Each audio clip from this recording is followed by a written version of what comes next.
Welcome to villain channel. இவன் என்ன பார்க்க போறோம்னு பார்த்தீங்கன்னா ஹிஸ்ட்ரியோட அதாவது 10th சோஷியலே நம்ம கஷ்டப்படுற டாபிக்கான ஹிஸ்ட்ரியோட 2 மார்க் கொஸ்டின்ஸ் தான் பார்க்க போறோம். 2 மார்க்னா நம்ம எல்லா 2 மார்க்கையும் இப்போ பார்க்க போறது இல்லை. 2 மார்க்ல நம்ம எதை ரொம்ப இம்பார்ட்டன்ட் நினைக்கிறோமோ அந்த இம்பார்ட்டன்ஸ் மட்டும் தான் இப்போ பார்க்க போறோம். நீங்க இதை பார்த்தாலே போதும் உங்களோட இம்பார்ட்டன்ட் 2 மார்க் வேலை முடிய போகுது. ஸோ ஃபுல் எக்ஸ்பிளனேஷனோட ஃபுல் வீடியோ பாருங்க. 2 மார்க்கை அசால்ட்டா போய் நம்ம ஸ்கோர் பண்ண முடியும். சரி, ஓகே. இப்போ 2 மார்க் கொஸ்டின் ஃபர்ஸ்ட் 2 மார்க் பார்க்கலாமா? What do you know of trench welfare? Trench வெல்ஃபேர்னா என்னன்றது தான் கேட்குறாங்க. இன்ட்ரடியூஸ் இந்த ஃபர்ஸ்ட் வேர்ல்டு வார். இது எப்போ இன்ட்ரடியூஸ் ஆச்சுன்னு பார்த்தீங்கன்னா ஃபர்ஸ்ட் வேர்ல்டு வாரில் தான் இன்ட்ரடியூஸ் ஆயிருக்கு. Trenches dug by soldiers to protect from enemy fire. அதாவது மண்ணில் வந்து பள்ளங்கள் தோண்டப்படும். அது எதுக்காகன்னு பார்த்தீங்கன்னா எனிமீஸ் கிட்ட, அதாவது எதிரிங்க கிட்ட இருந்து பாதுகாக்கிறதுக்காக, அவங்கள தன்னைத்தானே பாதுகாக்கிறதுக்காக தான் இதை அதாவது தோண்டியிருக்காங்க. டக்குனா தோண்டியிருக்காங்க. Through trenches, food, fresh troops and mails and orders were delivered. இது மூலமா என்னென்ன ட்ரென்ச்சஸ் மூலமா என்னென்ன போயிருக்குன்னு பார்த்தீங்கன்னா ஃபுட்டு, அதே மாதிரி வந்து புதுசாக வர ட்ரூப்ஸு, மெயில் அண்ட் ஆர்டர்ஸ்லாம் வந்து இது வழியாக தான் டெலிவர் பண்ணியிருக்காங்க. ஸோ இது வந்து ரொம்ப யூஸ்ஃபுல்லான ஒரு விஷயமா இருந்திருக்கு. எப்போன்னு பார்த்தீங்கன்னா ஃபர்ஸ்ட் வேர்ல்டு வாரில். ஓகேவா? ட்ரென்ச் வெல்ஃபேர் ரொம்ப ஈஸியான ஒரு 2 mark question, most important 2 mark question. நிறைய எக்ஸாம்ஸ்ல வாட்டி கேட்டிருக்காங்க. ஸோ இதை கண்டிப்பாக படிச்சுட்டு போங்க. Second 2 mark. Name the countries in the triple entity. அதாவது ட்ரிபிள் என்டிட்டியோட 3 கண்ட்ரிஸ் என்னன்றதான் சொல்றாங்க. ஜஸ்ட் ஈஸியா பாருங்க. Britain, France, Russia. Britain, France, Russia. 3 அதாவது 2 மார்க்குக்கு வெறும் 3 1 வேர்டு மார்க் தான். Britain, France, Russia. அவ்வளவுதான், முடிஞ்சிச்சு. ஒரு 2 மார்க்கு வெறும் 3 லெட்டர் எழுதிங்கன்னா 2 மார்க் கன்ஃபார்மா கிடைக்க போகுது. Third question.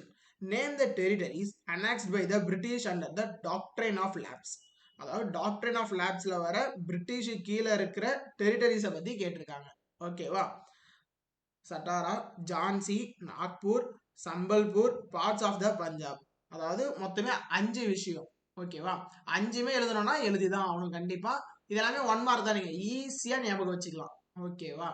இதை நீங்க வந்து அப்படி எனக்கு வந்து மறந்துடும் அப்படின்னு நினைச்சீங்கன்னா இப்பயே ஒரு நிமிஷம் வீடியோ பாஸ் பண்ணிட்டு எழுதி பாருங்க. இல்லைன்னா நம்ம கமெண்ட்ல போயிட்டு இதை டைப் பண்ணுங்க. நம்ம டைப் பண்ணுன்ற மெமரியை வச்சே நீங்க வந்து இதை எழுதிடலாம். ஓகேவா? ஸோ இது கண்டிப்பா முக்கியமான கொஸ்டின் இதுவும் தான். ஸோ இதை நல்லா ஞாபகம் வச்சுக்கோங்க. எக்ஸாம்ல கண்டிப்பா வரதுக்கு சான்சஸ் இருக்கு. Name the territories annexed by the British under the Doctrine of Lapse. Doctrine of Lapse கீழே வர டெரிட்டரிஸ் தான் கேட்டிருக்காங்க. Satara, Jhansi, Nagpur, Sambalpur, parts of the Punjab. ஓகேவா? இப்போ அடுத்த கொஸ்டின் பார்க்கலாம். Describe the Pearl Harbor incident. Pearl Harbor incident பத்தி கேட்டிருக்காங்க. ஓகேவா? On December 1941. நல்லா ஞாபகம் வச்சுக்கோங்க. இயரும் மந்தும் நல்லா ஞாபகம் இருந்தா மட்டும் எழுதுங்க. தப்பா எழுதிங்கன்னா மார்க் குறைப்பாங்க. எழுதாம போயிருந்தா கூட மார்க் குறைக்க சான்ஸ் கம்மி தான். ஆனா தப்பா எழுதினீங்கன்னா கண்டிப்பா மார்க் குறைப்பாங்க. ஸோ நல்லா கான்பிடண்டா இருந்தா மட்டும் எழுதுங்க, இல்லைனா வேணாம்.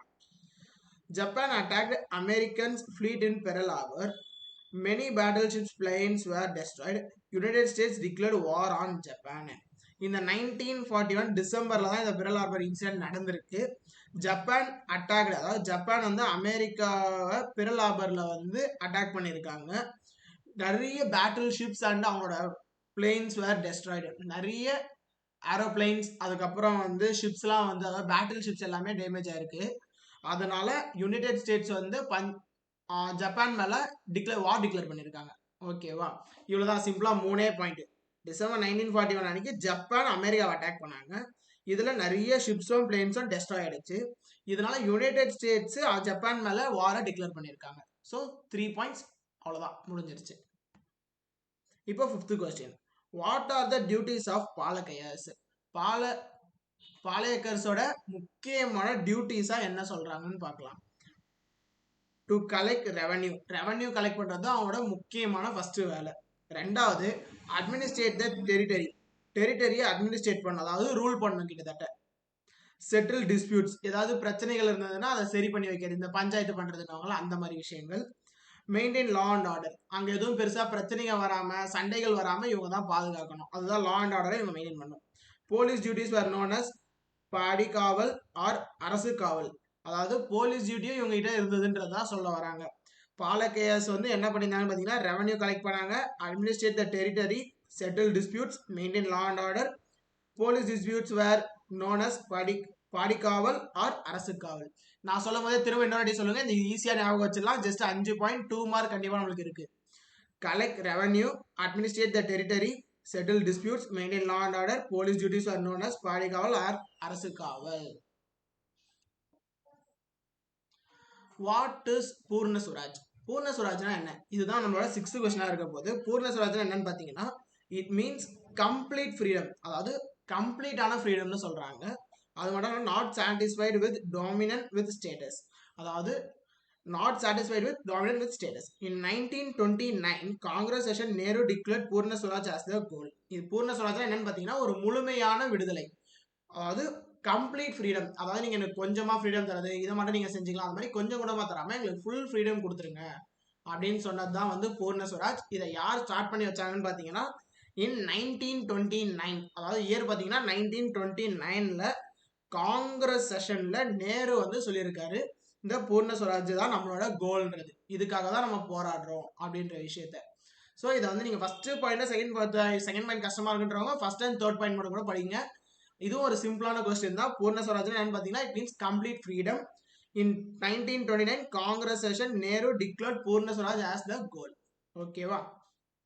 நெக்ஸ்ட் என்னன்னு பாத்தீங்கன்னா what do you known of the white terror in India Indochina, அதாவது இண்டோ சைனால இருந்த ஒயிட் டெரர் அப்படின்னா என்னன்னு கேக்குறாங்க. இதான் கொஸ்டின். இப்போ ஆன்சர் என்னன்னு பாத்தீங்கன்னா in 1929 Vietnamese soldiers mutilated and peasant revolt led by communists were crushed. Thousands of rebels were killed. என்னன்னு சொல்ல வராங்க பாத்தீங்கன்னா 1929ல வியட்நாம் சோல்ஜர்ஸ் வந்து peasant revolt led by communists were crushed, அதாவது கம்யூனிஸ்ட் அவங்களும் நடந்த சண்டைகள்ல thousands of rebels were killed, அதாவது ஆயிரக்கணக்கான ரிபல்ஸை வந்து கொண்டுட்டாங்க. இதுதான் வந்து இந்த கொஸ்டின் ஒயிட் டெரர் இண்டோ சைனாவோட answer. Estimate Periyar as a feminist. பெரியாரை ஏன் ஃபெமினிஸ்ட்னு சொல்லி சொல்றாங்க அப்படின்றது தான் question.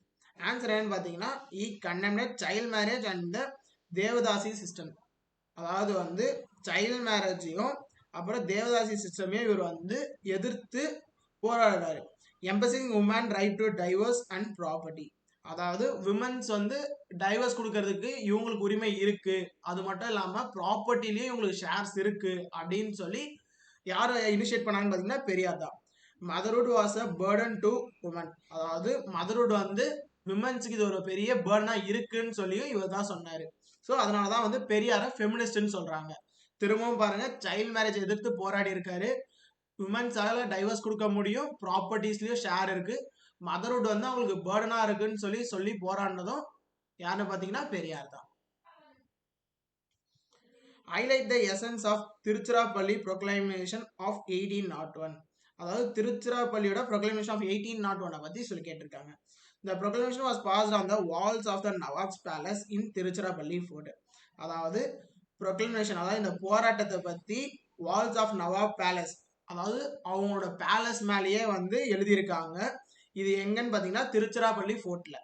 It was an yearly call to the Indians to unite against the British, அதாவது இந்தியாவில் இருக்க எல்லாரும் பிரிட்டிஷ்க்கு எதிராக ஒன்னா சேரணும், யூனிட்டியா ஆகணும், எல்லாரும் ஒரே ஒரு சக்தியா இருந்து அவங்களை எதிர்த்து போராடணும் அப்படின்ற ஒரு விஷயத்துக்காக தான் இது நடந்தது.